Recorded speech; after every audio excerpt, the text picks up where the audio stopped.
Hi Aquarius! Welcome po sa ating channel.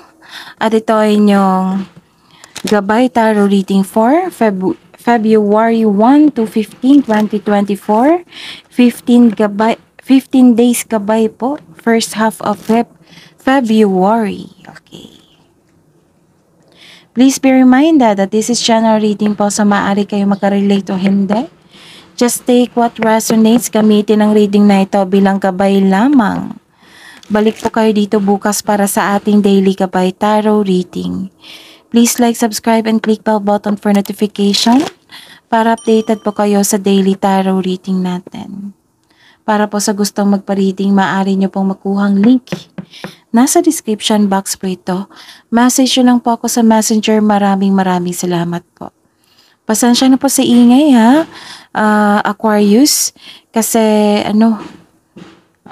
maingay yung kapitbahay namin. So, focus po kayo sa akin ha, para may makuha kayong mensahe. Okay? Ano po ang ganap sa araw ano po ang ganap para po kay Aquarius ngayong February 1 to 15, 2024? Malalim ang inyong iniisip.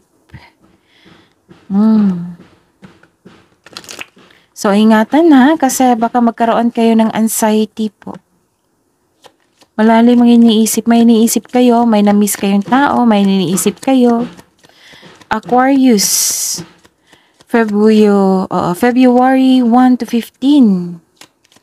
Spirits guys, ano pang ganap para po kay Aquarius ngayong February 1 to 15, 2024? Worried talaga kayo. Ingatan nyo ang mahalagang bagay sa inyo. Pwede ding tao. Kasi may nakita akong, like for example, loss of money, may pagnanakaw, pwede ding na-damage ang bagay. Ayun. Okay, so, ayun.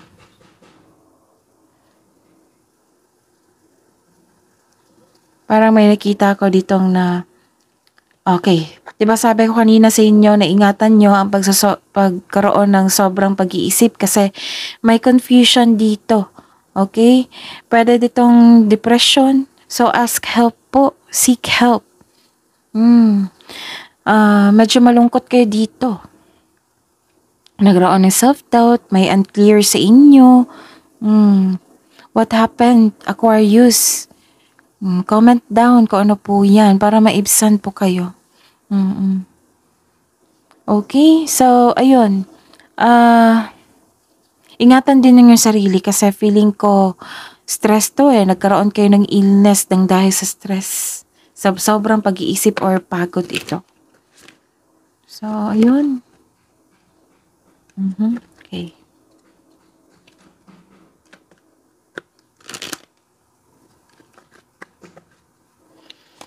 Spirits guys, ano po ang ganap ngayong February 1 to 15, 2024 para po kay Aquarius? Okay. Maaring may tutulong sa inyo na isang lalaki. Pwede din babae po. May malaking influence itong taong to sa inyong buhay. Ngayong 15 days po ng February first half para po kay Aquarius. Magbibigay po ito ng tulong or peace of mind or magbibigay ng sakit ng ulo. Itong lalaking ito. Okay? Pwede din ikaw ito. Pwedeng ikaw din ito. Na maraming iniisip, confused kayo. Tapos mag-ingat kayo sa magnanakaw ha.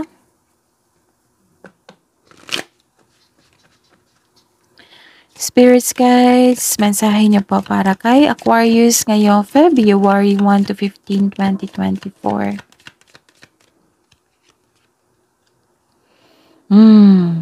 Face your fears. Excuse me? Face your fears. Release the power of fear. Sabi po dito. Bakit po kayo natatakot?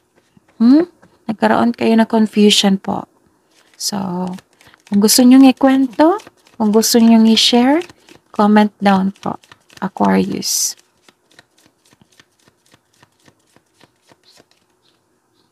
Okay. Message. Make the best choices. May darating na opportunity.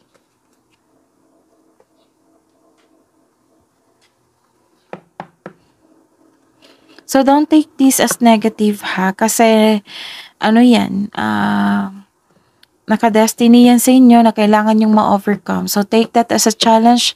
Don't take that as negative. Okay? Kailangan i-prove nyo sa sarili nyo, i-prove nyo sa universe na kaya nyo itong challenges na ito. Kaya nyo ma-overcome. Huwag nyong iwasan para bigyan na ng solusyon. Aquarius.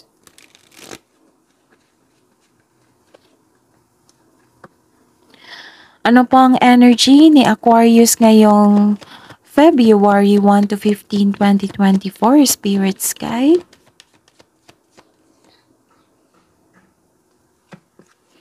Clarification po sa card na ito.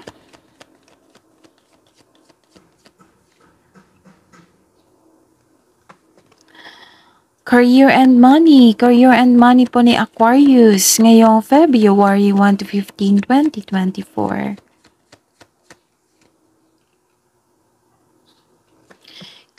Clarification of this card po.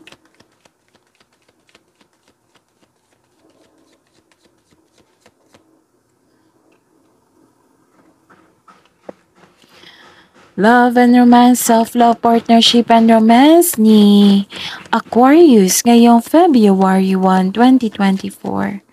February 1 to 15, 2024. Clarification of this card po.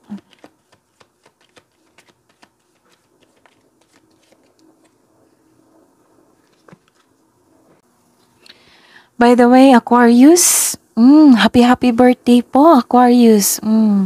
Nagsimula nung January 20 to February 18. Okay? Happy birthday po, Aquarius. May birthday reading po tayo. Oo, Aquarius, baka hindi nyo pa napanood po. So, check nyo po sa channel natin. Scroll down nyo lang po. Andun po yung birthday reading nyo po. Para po kay Aquarius. At i-check nyo rin po yung 2024 Gabay Tarot reading nyo po. That is 12 months po. Naka-uploaded po yon noong December. Okay? Yung birthday reading nyo po, uploaded po noong January po. 2024. Tapos may tayo ha, may first quarter reading tayo. Okay? At saka February monthly Gabay Tarot reading nyo po. At may ito rin. Marami na kayong i-check ha, marami na kayong nag-gather na nakuhang mensahe po. So check nyo lahat. Happy birthday again. Happy birthday po. Enjoy your day. God bless you, Aquarius. So enjoy your day ha. Oo, tuloy pa rin. Laban. Okay? Aquarius. Okay. Ngayong February 1 to 15, 2024, first half of the month ng Pebrero. Okay. May tutol po sa inyong decision dito. Nakita ko na naghahatid sa inyo ng confusion. May challenge po akong nakikita dito sa inyong family. May challenge po akong nakikita dito. Tapos, feeling mo, kinokontrol ka ng inyong magulang, kapatid, kapareha, ng isang tao na hindi masunod ang inyong plano sa buhay. May nakita rin akong conflict na over property. So, check nyo, Aquarius. May takot rin kayo mag-level up po. Bakit naman? Ayaw mong lumabas sa comfort zone. Kasi, ang paglabas ng comfort zone, may success po doon. But syempre, mangunguna talaga yung challenges. Tapos, kasunod is success po. Ite-test po yung tatag nyo. So, baka naman, pag-isipan nyo ng mabuti na kung pwede kayo maglabas sa comfort zone. At dapat kasi ready kayo. Baka kailangan ng pag-isipan ng mabuti.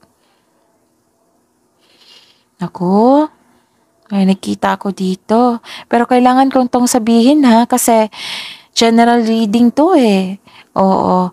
Just take what resonates. Kung hindi po kayo naka-resonate, ibigay nyo po sa iba. Okay? Aquarius. Usapan natin to ha. General reading to.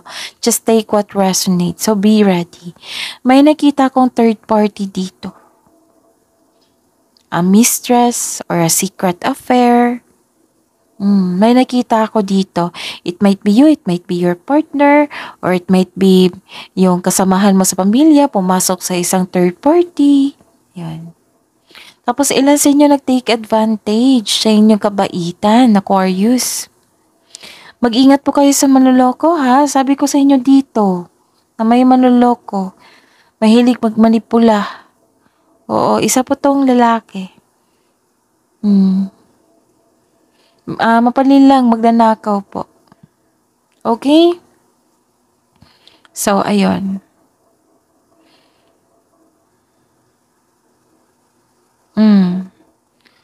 So, face your fears kasi may takot ako naramdaman dito eh. Dito rin. Sabi dito na face your fears. Release the power of fear and make the best decision. Baka make the best decision or choices kasi may naramdaman akong may takot kayo mag-level up or lumabas sa comfort zone nyo. Okay? Okay, sa clarification po. Oh. Sabi po ng card, may dumating po na offer or opportunity. Oo. Na hindi nyo napansin kasi sobrang busy nyo po. Or nasa wrong direction po kayo. So, connect to your intuition kasi ito yung magsasabi sa iyo kung saan itong tamang path na ito. The universe asking you to loosen grip and relax, mag-reconnect po kayo at mag-ask ng divine assistance. Nagkaroon po ng delay ha, pero darating po ito. Kailangan ng mahabang pasensya po dito at pag-intindi at pag-accept. Oo, baka challenge niya na tinitest kayo kung gaano kahaba yung pasensya nyo. Aquarius. And Aquarius, may nakikita talaga ako na ulit na naman. May nakita talaga akong loss of money. So, yun na. Kung hindi pa ito nangyari, kailangan ingatan nyo. Okay? Ingatan nyo po. Huwag nyong bawasan yung Huwag nyong bawasan yung savings nyo. Basta ingatan yung pera. Baka yung pera is nakalaan sa isang mahalagang bagay. So kailangan yung ingatan yan. Okay? So, take that as a challenge. Don't take that as a negative. Kasi kung negative, i-take mo as negative yan, nako, mas ma-attract kayo ng energy niyan. Kayo po. So, kailangan yung take that as a challenge. Na kaya nyo yan. Huwag nyong huwag kayong mag-negative affirmation ha. Like for example, ayoko sa sarili ko, malas, ganun. Walang ganyan. Okay? Kailangan iwasan nyo na huwag kayong magsabi ng ganyan. Positive affirmation na I love myself, I am worthy, I am deserved. Ano pa? I love myself, I choose love. I love my body, I love my career, I love my... Lahat of positive affirmation para mas ma-attract niyo yung positive energy flow po. Kasi part kayo sa air signs eh. Ang isa sa air signs is, ang weakness kasi ni air signs is, mahabang pasensya. Oo, mahabang pasensya ni air signs. Belong kayo kasi sa air signs eh. Mahaba ang pasensya nyo, pero pag nagalit or napuno, may masasabi kayong hindi maganda na hindi nyo naman minimin. So, wag kayong iwasan nyo. Iwasan nyo talaga. Aquarius, please. Kasi sobrang magalit tong si air signs ha, pag puno na. Wag kayong mag-negative affirmation kay Aquarius. Remind ko lang po. Nagre-remind yung card sa inyo dito.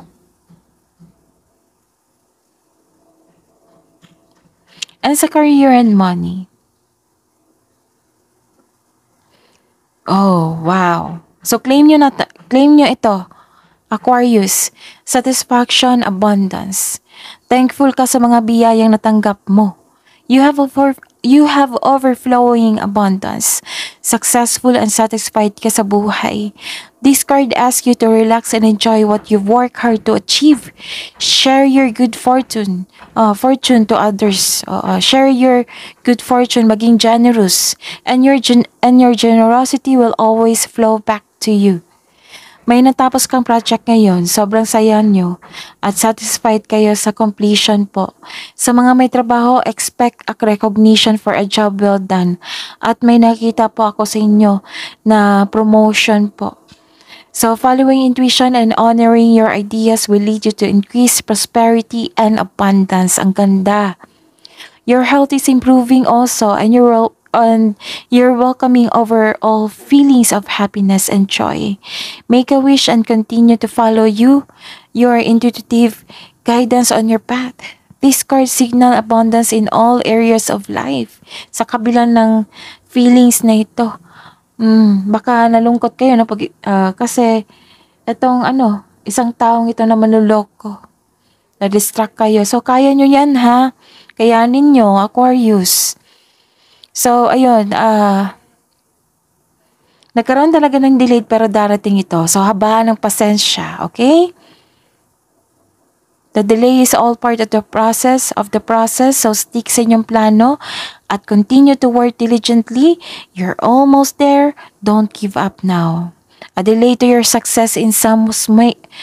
What I meant is, a delay to your success in some way. This is disappointing, di ba? Kung nagkaroon ng delay, pero temporary lang yan. Darating din yan. Habaan ng pasensya at pagtanggap. Okay? Sa love life, self-love, partnership, and romance.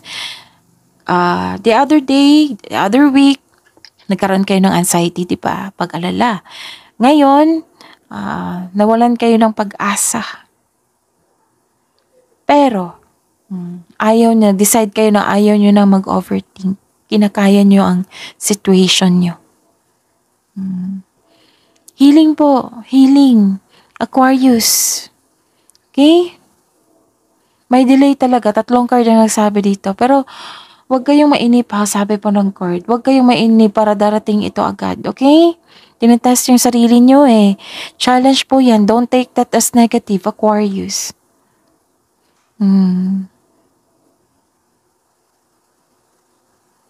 Okay. May concern kayo. Nakita ko rin, may disconnection kayo sa inyong partner, friend, family. Pero may opportunity ka ha to turn the situation around. Maging mapagpasensya din. And listen to your heart para you are back on your track. Ha?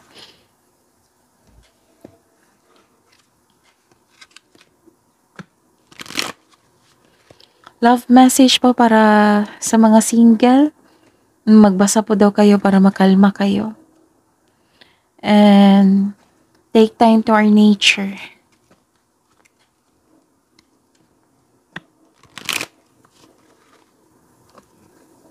Love message po sa buhay mag-asawa at sa mga may relasyon. Commitment. Commitment is an important factor to achieve a successful relationship. And attraction. Divine soul counterpart attraction transcends superficiality. Love message po. Para po sa lahat ng Aquarius. Balance. Love is not always about agreeing just for the sake of it. A great relationship is one that both supports and challenges. Healing. Imagine yourself. Wow. Diba? Sabi ko kanina dito na ask a blessings na mag-ask kayo ng blessings from the universe ng healing. Ito. Healing. Imagine yourself and your beloved surrounded by light. Feel your relationship being healed this very moment. Wisdom message po. Spirits, guides, angels, archangels, guardian angels. Para po kay Aquarius. Ngayong February 1 to 15, 2024. Some of you talaga Okay. The answers that you're seeking involves going to school or nag-study po kayo or nagbasa kayo ng libro. Dagdag kaalaman po. Justice, your career brings fairness and protection to others who need your help. Kabuang advice po para kay Aquarius po. Karoon din ng justice dito. A new romantic cycle begins. And balance spirituality and practicality. Balance. Spirits, guides, angels, archangels, guardian angels. Mensahe niyo pa para kay Aquarius ngayong February 1 to 15. Mensahe pa ni Archangel Lavender, prepare for soul healing, forgive and release everyone. Archangel Jophiel, act with wisdom, use information for the highest good. That is your reading, Aquarius. Again, happy birthday po, Aquarius. Enjoy your day po. God bless you po. And please like, subscribe, click bell button for notification para updated po kayo sa daily tarot reading natin. Maraming salamat po, Aquarius.